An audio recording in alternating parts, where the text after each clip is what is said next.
So, hi guys!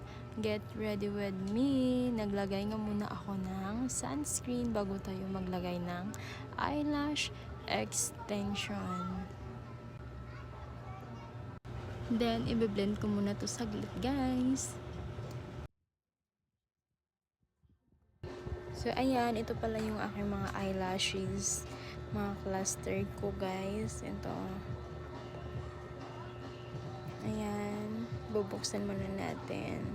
Ito po yung minsan ko lang ginagamit kasi sobrang dikit po niyan at nasasayangan po ako pag lagi ko siyang gagamitin. Sayang naman pag maubusan ako, wala na ako hindi pa ako makapag-order niyan.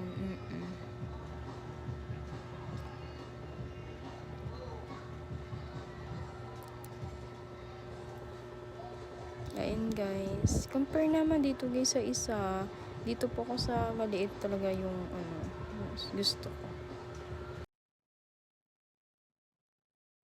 At nag-curl nga ako guys para makapaglagay ako ng mascara. Mas maganda kasi pag naglalagay ka ng mascara kasi mas madikit siya pag ikakabit. Like hindi ka na mahirapan sa pagkakabit kasi dumidikit agad siya yung glue. Kasi pag wala kasing mascara, parang ang hirap niyang dumikit, parang nalalaglag siya guys. Kaya ayan, nagmamaskara ako pag naglalagay ako ng eyelash extension. Ayan guys, maglalagay na po tayo ng eyelashes natin. So ito muna yung unahin natin at ubusin. So ayan, ang bilis ikabit guys, super. Mas maganda talaga guys pag nakapag-mascara kayo guys kasi mabilis siyang ikabit, mabilis siyang dumikit agad. Ayan, dumidikit agad siya pag nalagay agad. Di katulad nung sa akin dati na naglalagay agad ako, sobrang natatanggal siya at nahuhulog.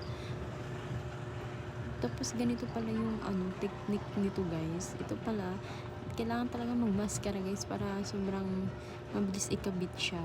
Now I know guys. Ito na yung ngayon, alam niyo na yung gagawin niyo guys.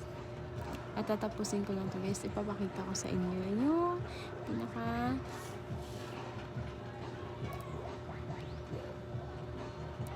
tapos na to.